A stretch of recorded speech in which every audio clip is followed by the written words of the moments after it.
مساء الخير عليكم، كل سنة وانتم طيبين. أنا المهندس معماري شريف أبو زيد. أنا هتكلم النهاردة على موضوع البازل ستون كونستراكشن. البازل ستون كونستراكشن ده هو من اسمه بازل ستون. احنا حولنا الحجر إلى قطع بازل بنبني بيها بيت كامل بدون أسمنت، بقطعة بتتربط مع بعضها. فأنا دلوقتي هوريكم نموذج صغير وبعمله بإيدي لحاجة زي كده، واللي بعد كده حابب إنه يسأل أو يعرف تفاصيل أكتر يتابعني على الصفحة. يلا بينا على طول. أنا عندي القطعة الرئيسية بتاعتي في موضوع بازل ستون كونستراكشن هي أول حاجة قطعة الحجر اللي هي عبارة عن المقاس اللي أنا عايزه طبعا.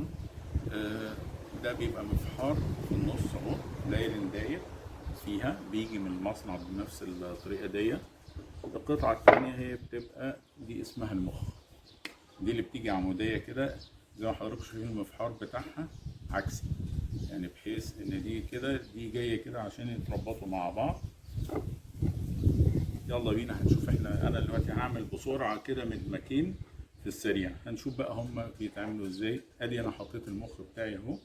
بجيب اول قطعه حجر هنا بحطها، براعي ان الفتحات تبقى مقابله بعضها تمام. بجيب قطعه الحجر الثانيه اهي بحطها، قطعه الحجر الثالثه، الرابعه،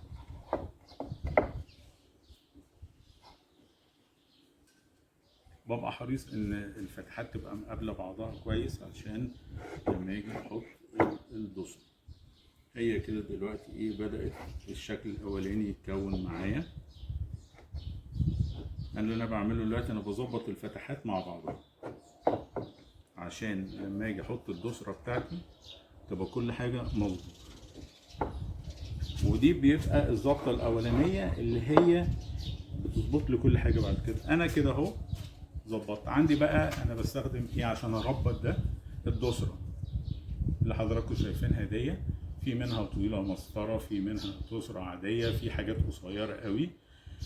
المفروض ان احنا بنعتمد عليها في التربيط، اللي هو بقى ايه اللي انا بقول بديل بقى النظام العادي. لا، احنا بنربطها من غير اي اضافات. في بيطلب ان انا بحط حاجة يعني مادة لاصقة عشان تربطه مع الحجر، ده وارد. انا ما بحتاجوش. نشوف كده على طول. انا هحط دلوقتي اول قطعة دسرة هنا كده، بتسقط زي ما انتم شايفين، بتسقط حشر. القطعة التانية بحطها عكسي كده. بدأ الشكل يمسك نفسه. بجيب القطعة دي كمان احطها هنا كده، والقطعة دي هحطها هنا زي ما حضراتكم شايفين ببساطة شديدة. أول مدماج اتعمل أو ماسك نفسه. هعمل مدماج تاني برضو. هنجيب مخ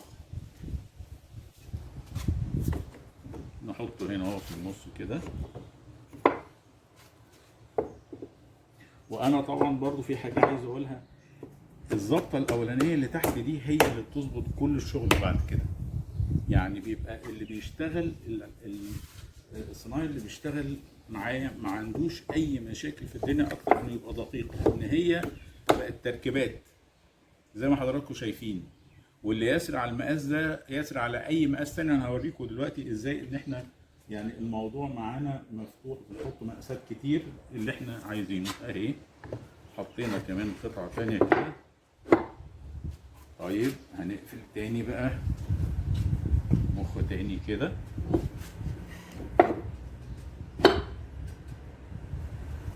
بكل بساطة عملنا مدمجين. اربط ده كده اهو الدسرة بتاعتها، وكل واحدة تاخد الدسرة بتاعتها كده. طبعا الدسرة هنا بتبات، لازم تبقى بايتة، يعني مش حشر، نوع من يعني ما تبقاش لوز، لان هي اللي هتظبط لي الشغل بتاعي كله. يعني الشغل كله اهو شايفين هي بتنزل سنه، ما بتبقاش سهله، لكن كده انا عملت مكان بكل سهوله. انا في كتير بيسالوني الله طب انا عايز شكل الحجر الغشيم بقى والبتاع، هو لازم كله؟ لا، احنا معانا زي ما حضرتك تتخيل في الحجر. يعني انا دلوقتي هجيب قطعه ايه، قطعه بشر غشيمه برضه نفس الوضع، قطعه. فانا لو عايز اعمل غشيم اعمل. طب انا المقاسات دي انا عايز اغير المقاسات قوي معاك برضه. يعني مثلا عندنا دي قطعه زي ما حضراتكم شايفين، دي قطعه 50 سم.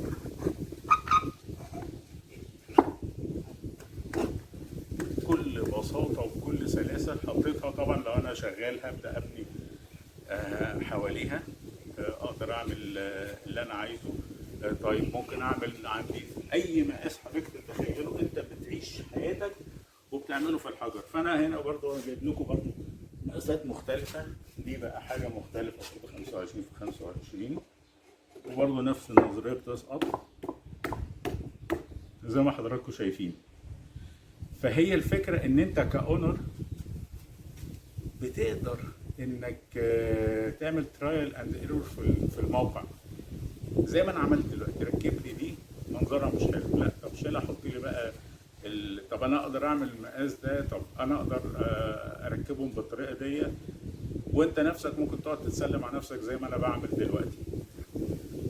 فهو انا بعتبره ثوره في عالم البناء بالحجر، ان حولنا الحجر الى موضوع بسيط وسهل ودقيق، ومنهج ممكن اي حد زي كده لما تشتري حاجه من ايكيا بتشوف بقى الكتالوج دي بتركب ازاي والقطع بتاعتها. احنا عملنا الحجر كده اهو. كل سنه طيبين. انا مستنيكم على الصفحه لو في اي سؤال. شكرا ليكم.